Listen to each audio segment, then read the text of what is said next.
The sun was just rising when Maya stepped out of the black car. She wore a sharp white suit, sunglasses, and carried a small designer bag. The private airport was quiet. A few expensive cars were parked near the building. 2 security guards stood at the entrance. A sleek private jet waited on the runway, shining in the morning light. Maya walked calmly toward the jet. That's when it started. A man in a gray uniform stepped in front of her. "Excuse me, ma'am," he said. "This area is for jet owners and their guests only." Maya stopped. She didn't frown. She didn't smile. She simply said, "I know." The man looked her up and down. Then he laughed softly, like she was a child pretending to be rich. "I'm sorry," he said, still polite but firm. "You can't be here. Are you lost?" Maya took a breath. "No, I'm exactly where I need to be." Behind the glass wall of the terminal, a few passengers were watching. A woman whispered to her husband, "Is she trying to sneak onto a jet?" The husband chuckled. "She probably thinks it's like Uber." Another man, holding a briefcase, shook his head. "Some people just don't know their place." Maya stayed still. The security guard now looked serious. "Ma'am, if you don't leave this area, I'll have to call airport security." Maya raised her eyebrows. But she didn't. "Move. I have a scheduled flight," she said calmly. The guard laughed again, this time louder.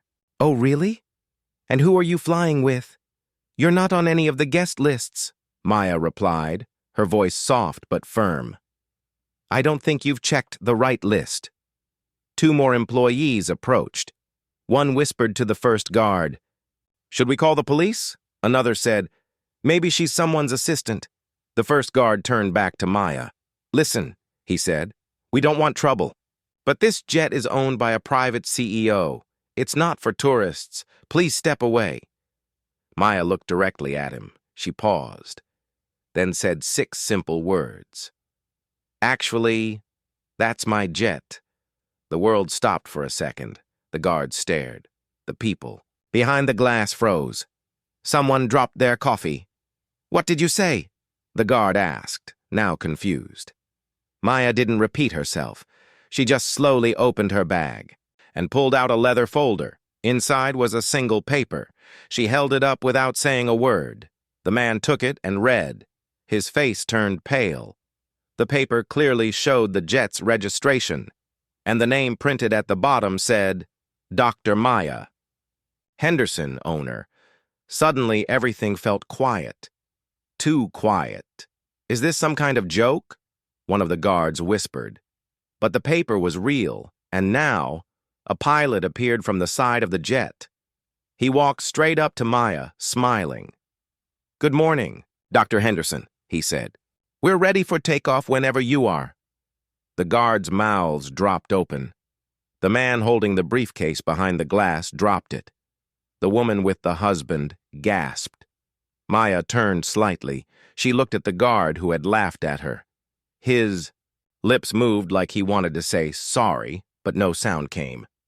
She leaned in and said gently, "Next time, don't judge people by what they wear or how they look." Then she turned, heels clicking softly on the pavement, and walked toward the jet. The whispering in the terminal turned into silence. Everyone just watched her step onto the stairs, watched the door close behind her, watched the jet. Engines began to hum, but inside the jet, Maya didn't smile. She sat down quietly, removed her sunglasses, and looked out the window. She wasn't surprised. She was used to this. This wasn't the first time someone thought she didn't belong, but this time, it felt different. Because now, the world had seen it happen, and she knew. This wasn't just about her. In a small corner of the airport, a young black woman in a cleaning uniform had seen the whole thing. She had stopped sweeping when Maya arrived, and now her eyes were shining with tears. She whispered to herself, "One day, that'll be me, before the jet, before the success." Before people called her Dr. Maya Henderson, She was just Maya, a girl from a small street, a neighborhood full of broken sidewalks, tired homes, and forgotten dreams.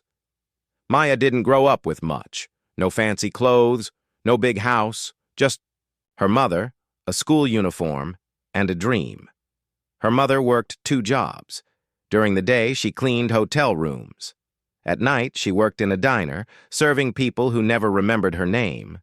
But every evening, she would come home and whisper to Maya, "Baby, don't let this life define you. You were born to rise." Maya believed her, even when the world didn't. At school, Maya was quiet. She raised her hand often, but teachers rarely called on her. When she got the highest score on a math test, her teacher said, "Maybe you got lucky this time."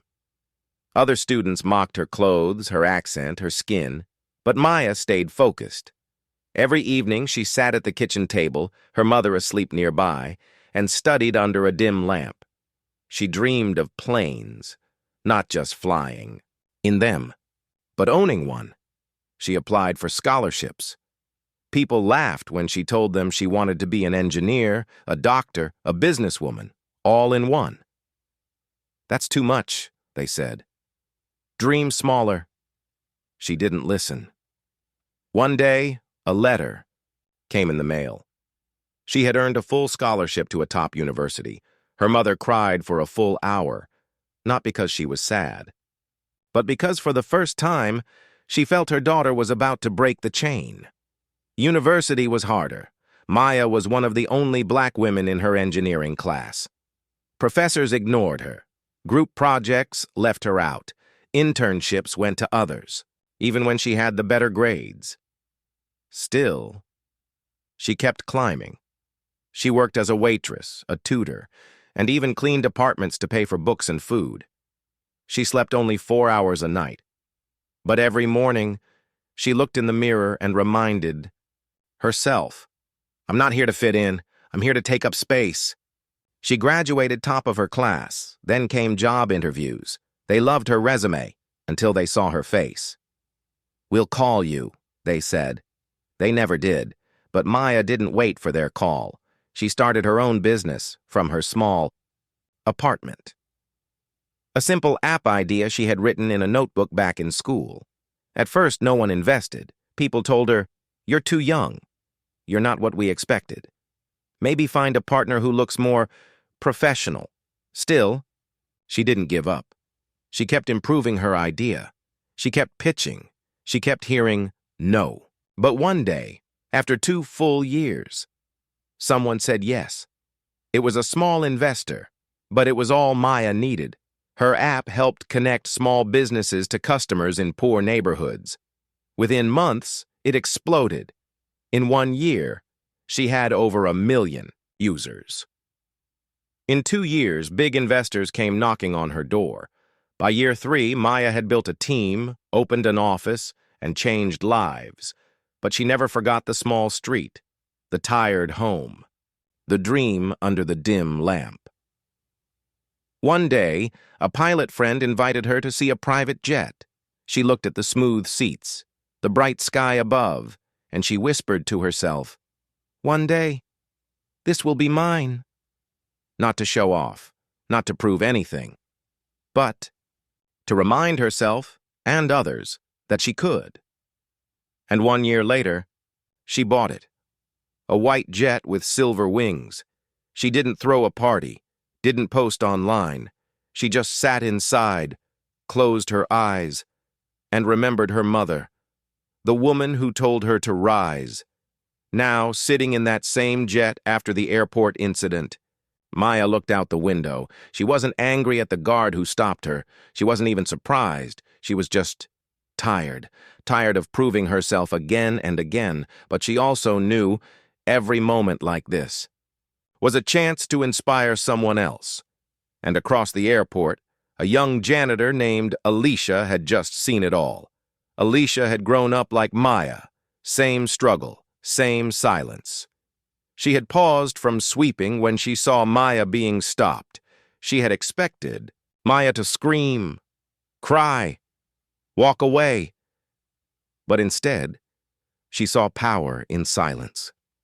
She saw grace in strength.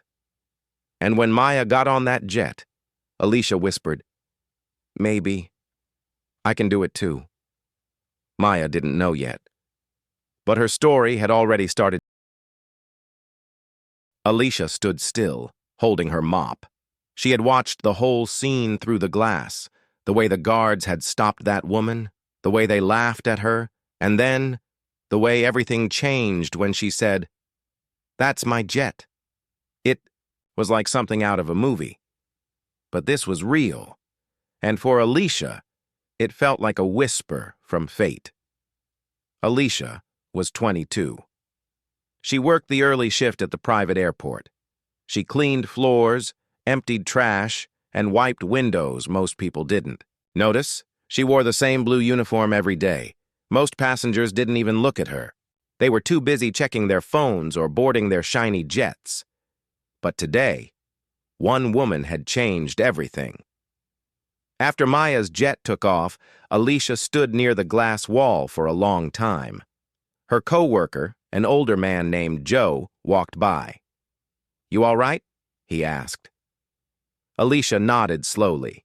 Then she said something she'd never said before. "I want more." Joe raised his eyebrows. "More what?"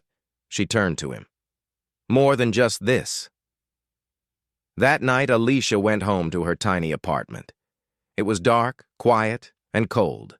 The wallpaper was peeling off. The sink leaked. But for the first time, she looked around and didn't feel stuck. She felt ready. She opened her notebook, the one she used to write ideas in before giving up on her dreams. She flipped to a blank page and wrote in big letters, "If she can, I can."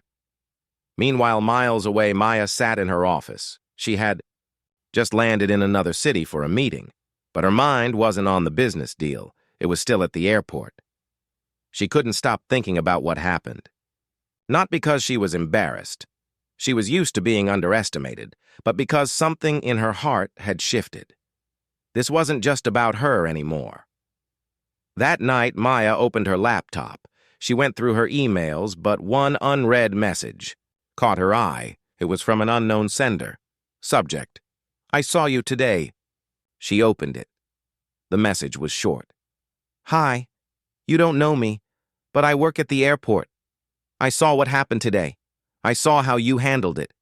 I've never seen someone like me do what you did. It made me believe I could be more. Thank you."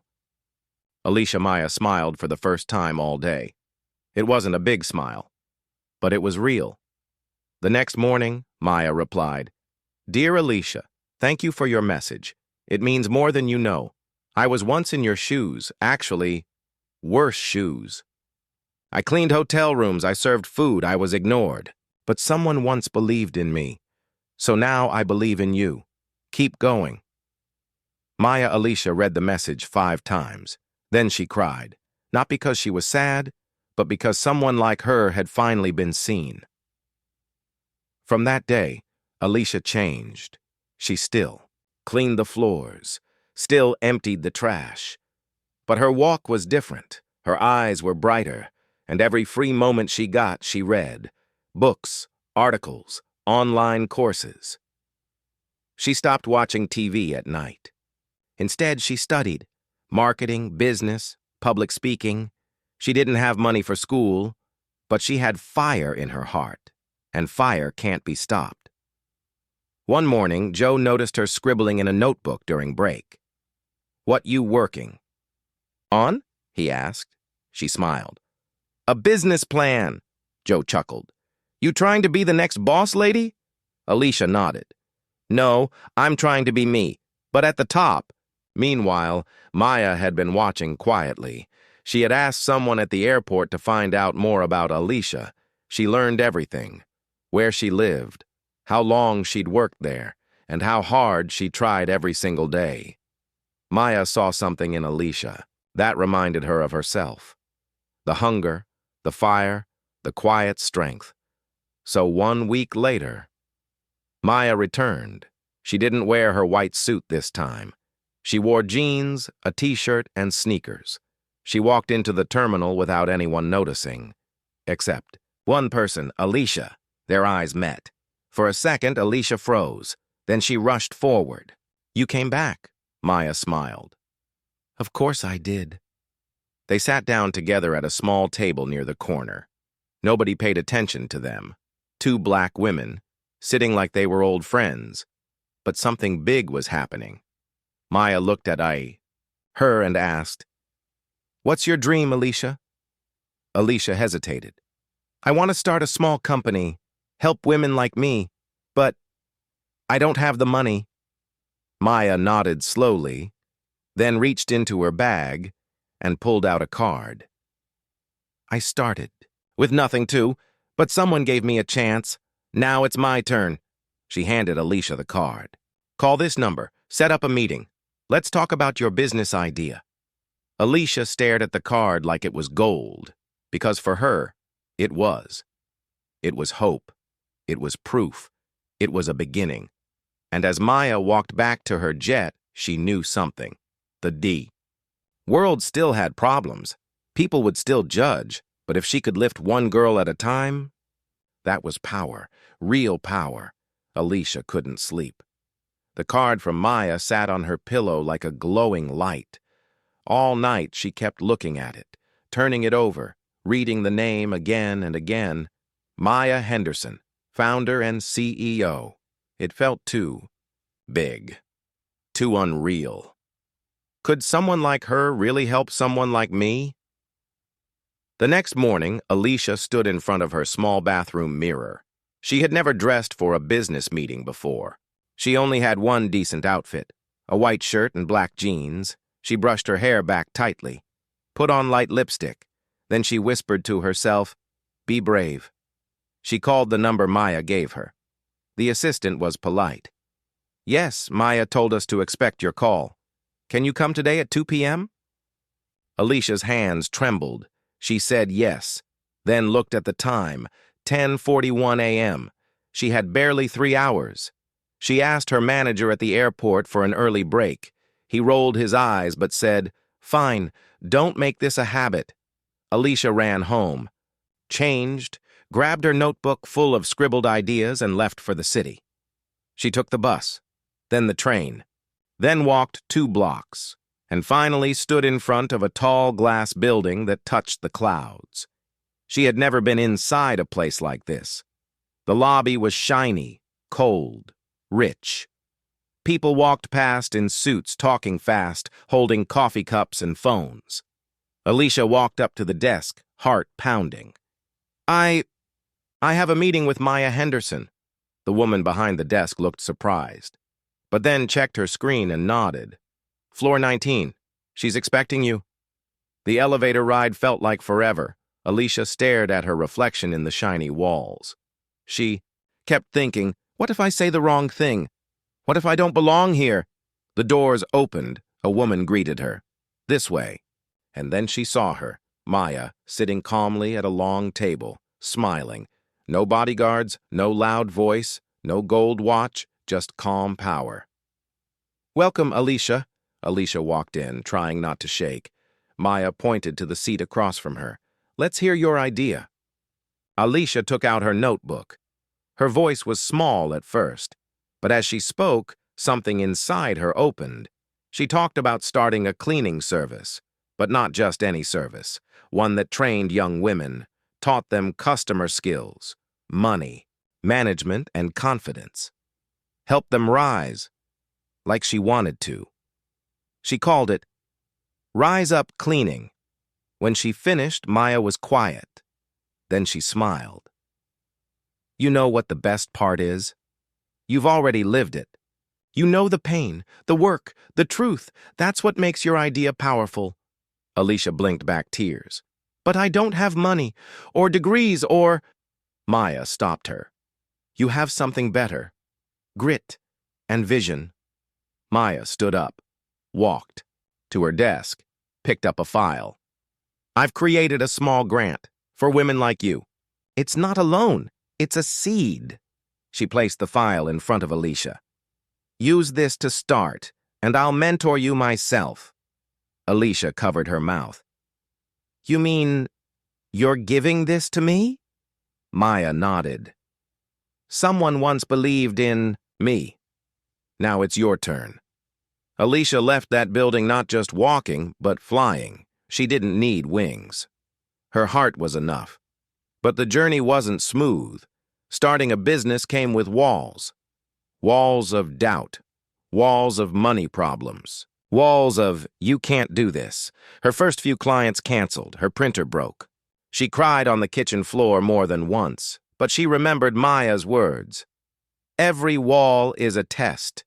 You climb it or you break it. So Alicia climbed.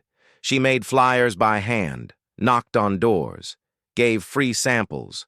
Slowly, her first client came. Then the second, then 5 more. She trained 2 other girls from her neighborhood, taught them how to speak with clients, how to dress, how to believe. One evening, Maya came to visit her tiny office, just a rented room with 2 chairs and a water cooler. But she looked around and said, "This is where change begins." Alicia smiled. "And this time, no one will stop me from walking in." But life had one more test waiting. One day, Alicia arrived at a fancy home to clean, part of a new deal with high-end clients. The door opened. The woman looked her up and down and said, "We asked for professionals." Alicia calmly replied, "Yes, and I am one." The woman scoffed. "Are you sure you're not in the wrong place?" That line hit hard. It echoed the airport. The way Maya had been treated. The way Alicia used to feel. But not anymore. She didn't argue. She stepped aside, pointed to her clipboard, and said, "If you'd like to cancel, that's your right. But if you give me 1 hour, I'll show you why I'm the best." The woman paused, then let her in.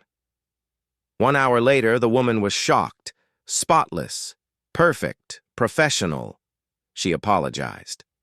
"I judged too fast." Alicia smiled. "I'm used to it." That night, Alicia wrote in her notebook, "Another wall down." And far above the city, Maya saw the update on her phone. "Rise Up Cleaning, 100 clients reached." She smiled to herself. Another girl rising.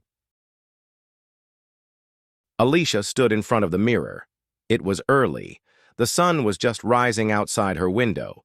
She had on a black blazer, the same one Maya gifted her 6 months ago. Her business, Rise Up Cleaning, was growing fast. She now had 5 employees, all young women, all fighters, just like her. But today felt different. Today she didn't feel like the girl holding a mop. She felt like a leader. Yet, something inside her whispered, "Do you really belong here?" She shook her head. Not today. Not when so many people were counting on her. She looked at herself in the mirror again and whispered, "You've earned this. Every scar, every tear, every win." Then she picked up her phone. A message blinked at the top. "Meeting with Maya, 10 a.m. sharp."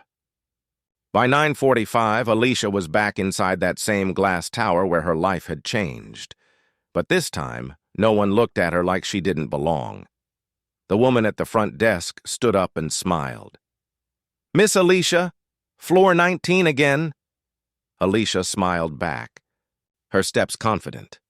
Maya was waiting, as always, calm, composed, powerful. They hugged like old friends. "Look at you," Maya said. "You're glowing." Alicia laughed. "It's sweat and nerves." They both sat down. Maya poured her tea and got straight to the point. "So, tell me, what's next?" That question hit hard. What was next? Alicia looked out the window. She had been working so hard, growing so fast. But she hadn't stopped to dream beyond the cleaning business. She felt scared. I don't know." Maya leaned back. "Then it's time to look in the mirror again, and not just see who you are, but who you're becoming." After the meeting, Alicia walked around the city for hours. She looked at every tall building, every successful business, and asked herself, why not me?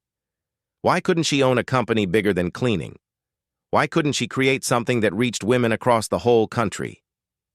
Later that night, as she cleaned her tiny kitchen, her phone buzzed. A text from Maya. "Go back to where you started. You'll find the answer there." Alicia paused. Where she started. She thought for a moment, then grabbed her jacket. An hour later, she stood back at the airport, outside the same private jet terminal, the place where she once cleaned floors, where Maya had once been stopped, where both of their journeys had shifted. She walked in slowly, and there he was, old Joe, still mopping near the counter. His eyes lit up when he saw her. "Well, look who forgot us, little people." She laughed and hugged him tight. "Never. You helped me see what I couldn't." They sat down together. On a bench, Joe looked her over, nodding. "You're shining, girl. What's next?" Alicia looked around. The smell, the lights, the memories. And then she saw a young girl in uniform mopping near the wall. Quiet, nervous, just like she had been. That's when it clicked. "I want to build a center," Alicia whispered. Joe raised an eyebrow. "A what now?" "A place for girls like me. Girls who clean. Girls who dream. Where they learn real skills, not just how to mop a floor, but how to own a business." Joe's eyes softened. "That's big." Alicia smiled. "So was the mirror I had to face." The next few weeks were the hardest yet. Alicia wrote proposal after proposal. She stayed up late learning how to pitch, how to talk to investors, how to speak the language of CEOs. Every time she looked in the mirror, she saw both fear and fire. "You've come this far. Don't stop now." Finally, the day came. She stood on a small stage in front of a panel of funders, all older, all powerful, all watching her closely. Alicia adjusted her blazer, took a deep breath, and began. She didn't use fancy words, she didn't wear expensive shoes, but her story shook the room. She spoke about mops and mirrors, about ceilings she couldn't see but had to break, about women like her, invisible yet strong. "I'm not asking for charity," she ended. "I'm asking for a chance to build something that lifts others the way someone once lifted me." Silence, then slow claps, then a standing ovation. Later that night, Maya called her.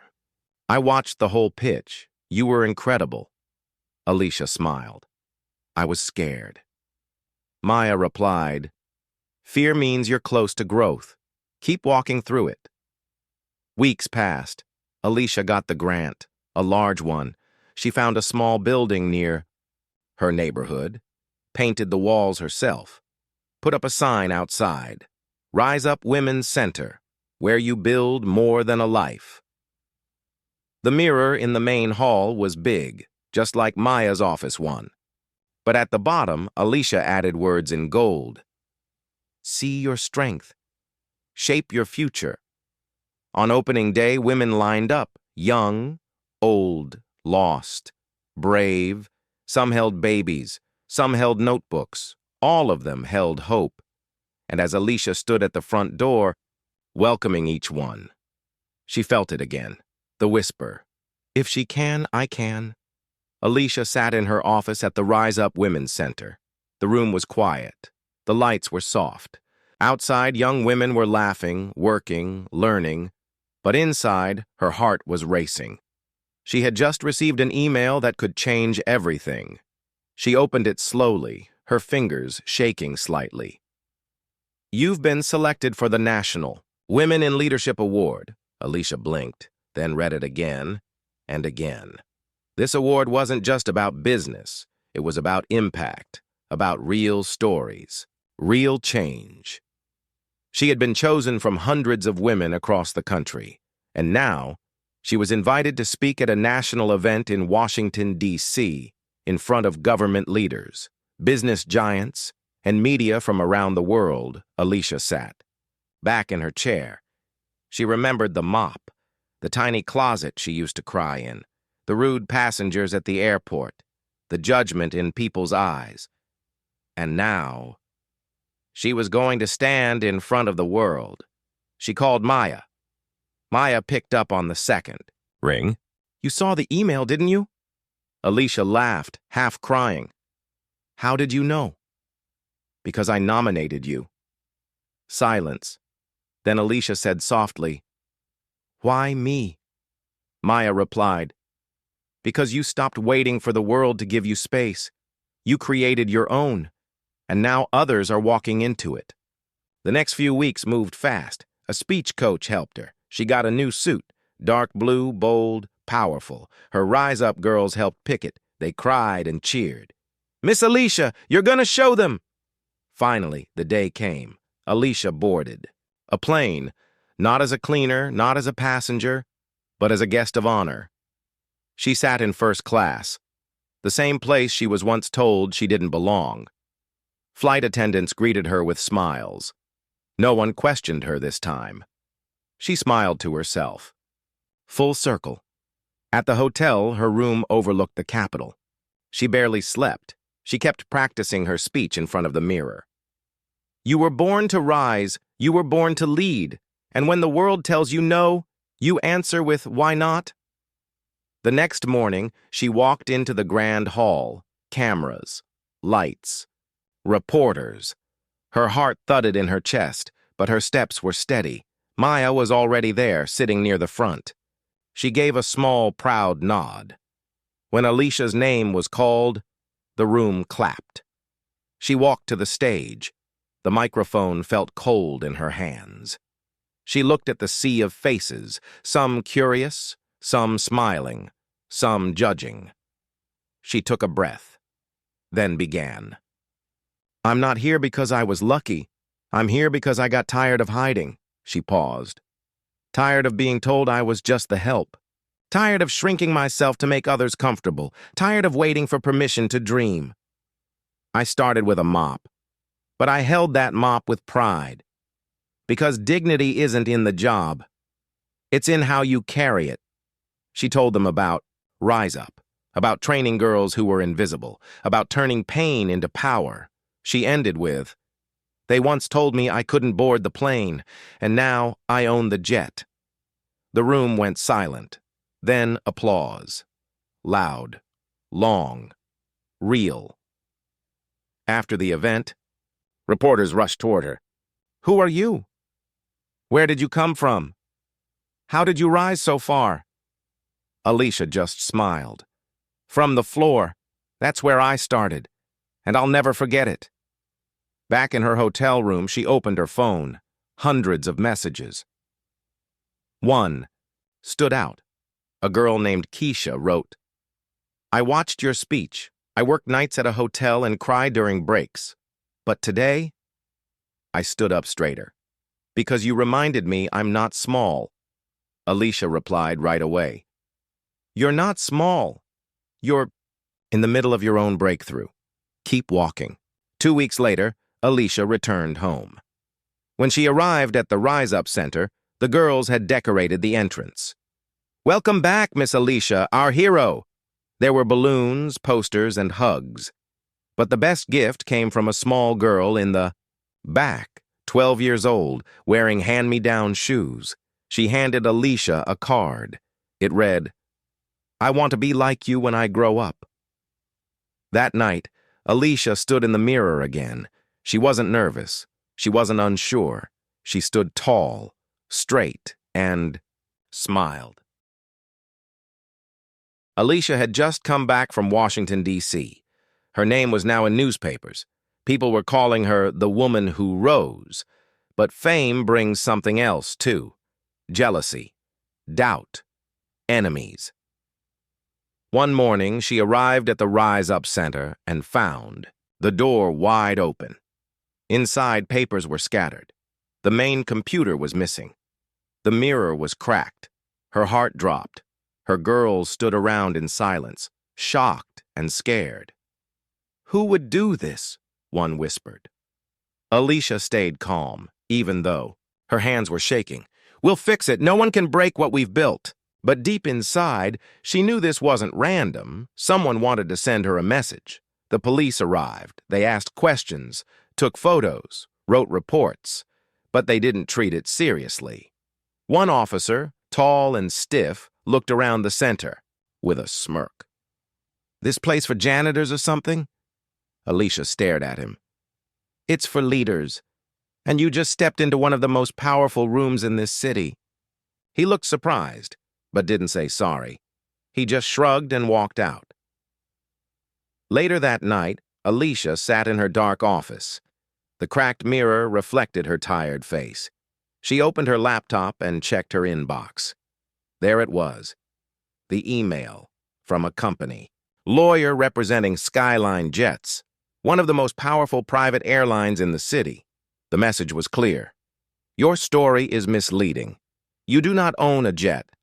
Spreading false claims about our company's boarding policies may result in legal action." Alicia froze. She had never said she owned a jet, not in a legal sense.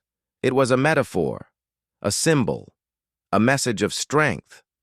But now someone wanted to destroy her rise. She picked up the phone, called Maya. Her voice shook. "They're coming after me. What do I do?" Maya paused for a moment. "You do what you've always done. You tell the truth. You stand tall, and you don't back down." The next day, Alicia called a press conference. She stood outside the Rise Up Center in front of the broken mirror, with her girls standing behind her. Cameras rolled. People watched.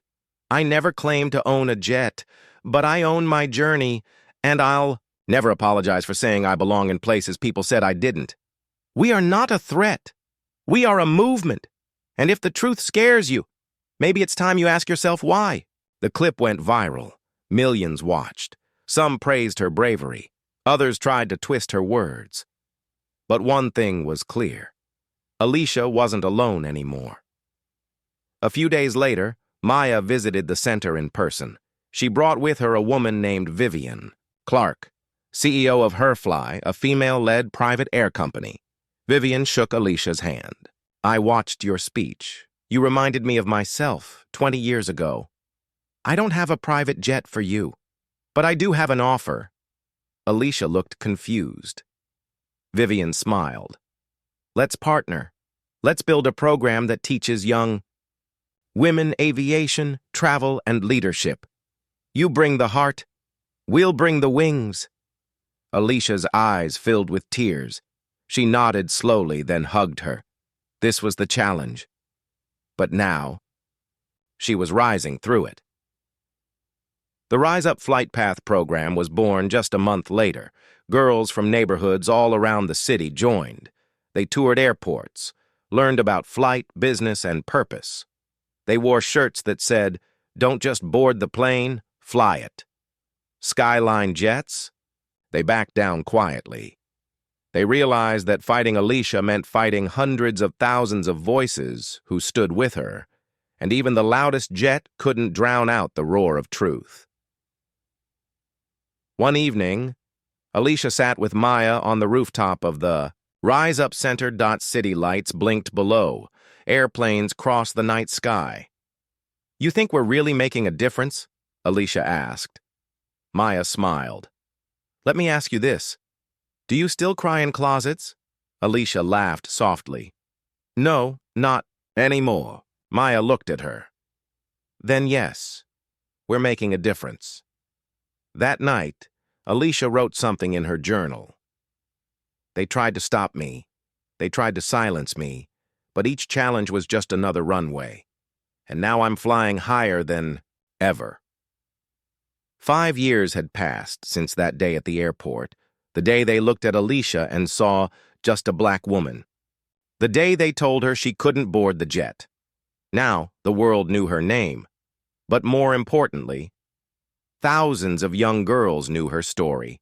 The Rise Up Center had grown into something no one could ignore. What started as one small room was now 3 buildings across the country. They offered training in business, public speaking, leadership, aviation, and self-worth. Girls from broken homes. Girls who were told no their whole lives. Girls who had no one to believe in them.